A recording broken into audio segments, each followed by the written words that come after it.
Right now, there's a chip inside your phone that measures acceleration.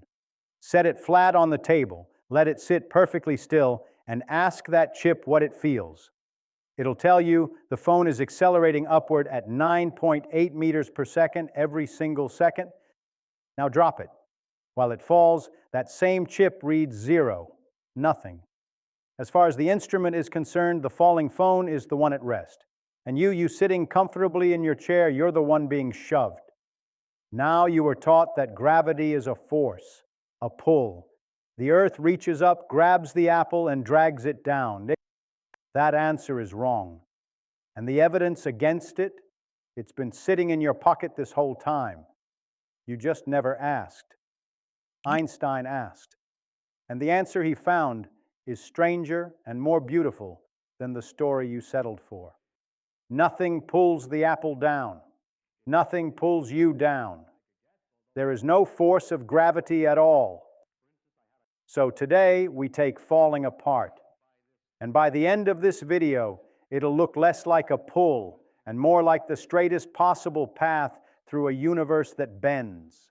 In 1907, Albert Einstein was working at a patent office in Bern, Switzerland, when a thought struck him, a thought he would later call the happiest thought of his life. A man falling from a roof does not feel his own weight. Sit with that. While he falls, gravity is gone for him, gone. No heaviness, no pull, nothing pressing anywhere. His keys, his hat, his coat, all falling beside him, floating, as if someone reached out and switched the universe off. And that should bother you. It should, because forces do not behave this way. Fall past a magnet with a pocket full of iron, and the magnet still tugs. You can't cancel magnetism by letting go. Yet gravity vanishes completely the instant you stop resisting it. A force you cannot feel, that no instrument in free fall can detect, that disappears entirely depending on how you move. That is a suspicious kind of force. And Einstein stared at that suspicion for 8 years. And what he came back with in 1915 did not repair Newton's pull. It erased it. Here is Einstein's picture, and I warn you, it's going to feel upside down at first. Objects in free fall are not being pulled by anything. They're doing nothing at all. They're coasting. Mass curves space and time around itself. And through that curved space-time, a falling object simply follows the straightest path available, what geometers call a geodesic. The apple, the skydiver, the moon itself, none of them feel a force, because none of them are being forced. You standing on the ground, you're the interesting case. The floor is pressing on the soles of your feet, shoving you off your natural path, accelerating you upward through space-time. And that pressure is what you've been calling your weight. Read that phone chip again. 9.8 while you sit still. 0 the moment it falls. The accelerometer has been agreeing with Einstein since the day it was built. It's your intuition that's been lying to you. So in this universe, the skydiver is at rest, and the couch potato is accelerating. I know how that sounds. But absurdity is not an argument, and the instruments are not confused. You were. Which raises an uncomfortable question. If the thing that runs the cosmos is not a force, how did the greatest physicist who ever lived get it so wrong? Here's the twist. He didn't, and he told us so himself. Newton's law of gravitation is magnificent. One short equation, and the same rule that drops an apple in an orchard steers the planets around the sun. It ran the sciences for 200 years. But the law never says how the pull crosses empty space, and that silence tormented Newton. In 1693, he wrote to the scholar Richard Bentley that one body acting on another at a distance through a vacuum with nothing carrying the action was so great an absurdity that no one with a competent faculty of thinking could ever fall into it. Read that again. The author of Universal Gravitation called its central mechanism an absurdity. an absurdity no serious thinker could accept. And when pressed on what gravity actually was, he answered in Latin, hypotheses non fingo, I feign no hypotheses. In other words, I can calculate what it does, and I refuse to pretend I know what it is. That confession sat in the record for over 200 years, waiting for someone to take it seriously. Einstein took it seriously. And the culprit he found was not hiding out in space. It was hiding inside your clock. Here is the part your school left out, the part the rubber sheet demo cannot show you. Near the Earth, the curvature that matters most is not the curvature of space. It is the curvature of time. Clocks closer to a mass tick slower than clocks farther away, not appear slower. Tick slower. And that tiny difference in the rate of time, layer by layer above the ground, is almost the entire machinery of everyday gravity. In 2010, physicists at NIST in Colorado took two of the most precise clocks ever built and lifted one of them 33 centimeters, about 1 foot. The raised clock ran measurably faster. Right now, your head is aging faster than your feet. Over a full lifetime, the gap comes to roughly 90 billionths of a second. Small, yes. The universe does not care that it's small. It's real, it's measured, and it is enough.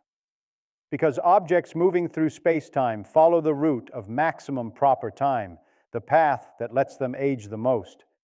And when time runs faster higher up, that straightest route bends toward the Earth. That is what falling is. The apple is following time downhill. In a moment, Einstein's receipts, and they are outrageous. Awe. If you want the universe taken apart and handed back stranger than you found it, subscribe. This channel does one thing, and you are watching it. A claim this arrogant needs evidence. And Einstein's geometry has been collecting it for 100 years. Real measurements with error bars made by people who would have loved to prove him wrong. And it starts directly above your head. GPS satellites orbit at about 20,200 kilometers, up where the Earth's grip on time is weaker. Their onboard clocks run fast, gaining about 38 microseconds every day compared to clocks on the ground. That sounds like nothing. Skip the correction, and your position error grows by roughly 10 kilometers every day. The whole system would be useless within minutes. Every time your phone finds you on a map, someone has corrected for the bending of time. You used general relativity this morning, whether you knew it or not. In May 1919, Arthur Eddington photographed stars during a total eclipse and caught the sun bending starlight by about 1.75 arcseconds, twice what a Newtonian pull predicts. The geometry got the number right. The force got it wrong. Mercury had been misbehaving for decades.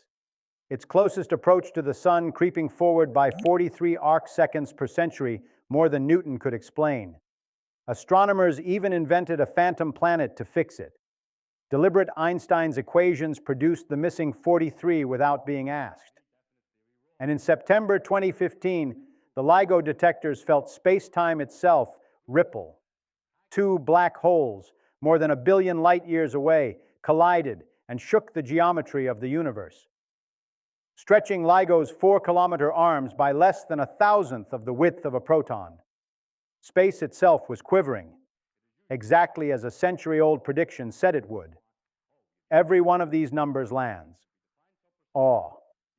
A pull explains none of them. Now I owe you a confession, because this channel does not sell certainty.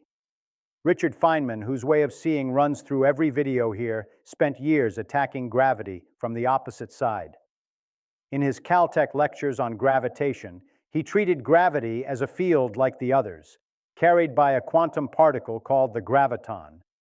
And he showed you can rebuild Einstein's entire theory that way without ever drawing a curved space-time. He wanted to know if gravity could be tamed the way light had been. Same equations, same predictions, a completely different picture underneath. So is gravity geometry, or is it a quantum field wearing geometry as a disguise? Nobody on Earth knows. And Feynman liked it that way. There is always an edge of mystery, he said. always a place where we have some fiddling around to do yet. Awe. The apple has not finished teaching us. So look at what you're actually holding now. You came into this video with a force, something crude that grabs and drags. Deliberate matter tells time how to run. Time tells matter how to move. That sentence sounds like poetry.